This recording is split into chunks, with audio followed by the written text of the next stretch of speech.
Et on a la chance, comme promis, d'avoir un grand témoin de cette période, de cette époque chahutée, Jonathan Pollard en personne. Merci infiniment, bonsoir. Merci d'être avec nous, ancien agent, on ne présente plus, du renseignement américain, condamné pour double espionnage au profit d'Israël. Vous êtes considéré comme un héros par beaucoup d'Israéliens.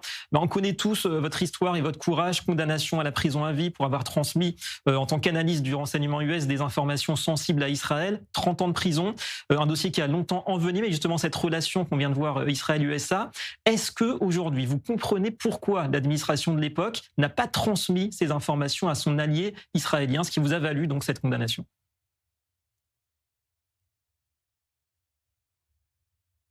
Écoutez, l'agent précipitateur, ça a été notre raid sur le réacteur irakien. Et cela a fâché le secrétaire à la défense de l'époque, Caspar Weinberger, et le vice-chef de la CIA, parce qu'ils ont découvert que certaines des informations qu'ils avaient données à Israël ont été utilisées pour le raid. Et sur la base de ce fait, ils ont mis en place ce qu'on a appelé un embargo sur les échanges de renseignements. C'est en violation de l'accord entre Israël et les États-Unis, et c'est donc cette voie vers le bombardement du réacteur qui a accéléré l'embargo.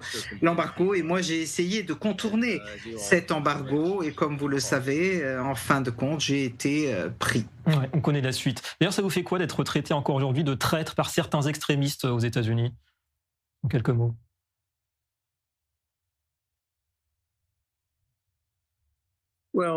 Écoutez, j'espère que les gens lisent un jour mon acte d'accusation. Parce que s'ils le lisaient, ils verraient que j'ai été accusé pour avoir fourni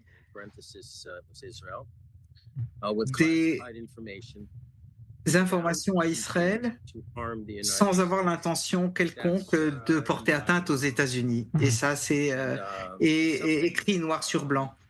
Et c'est quelque chose que beaucoup de mes détracteurs, de mes ennemis, ne veulent pas voir. L'information que j'ai donnée à Israël n'a pas du tout eu pour résultat une menace à la sécurité nationale américaine. J'aurais pu être accusé, le cas échéant,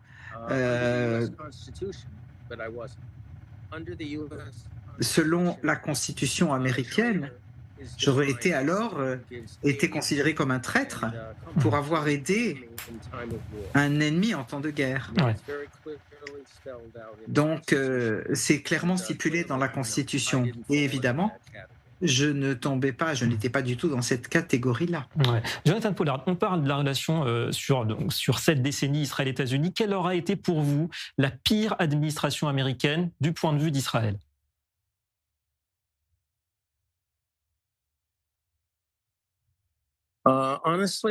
Honnêtement, je ne peux pas parler de quelque administration que ce soit comme la meilleure. Il faut bien comprendre qu'il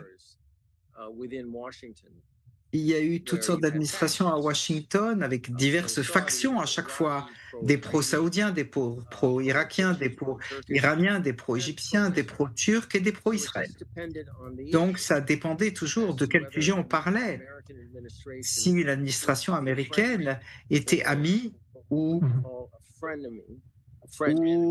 ami-ennemi d'Israël. Alors, même sous les meilleures administrations, l'administration Reagan, quand moi j'étais à Washington, le président lui-même était un ami très proche d'Israël. Mais en coulisses, les gens de la CIA et du renseignement militaire, du NSA, donc l'Agence de sécurité nationale, vraiment étaient des ennemis d'Israël au plein sens du terme. Alors même si vous avez un président, on a eu des présidents qui étaient très amicaux envers Israël, il fallait toujours regarder en coulisses pour voir combien l'administration est véritablement amicale. Pour ce qui est de l'administration Trump, les gens disent que le président est le meilleur ami d'Israël jamais existant. Non, non, non.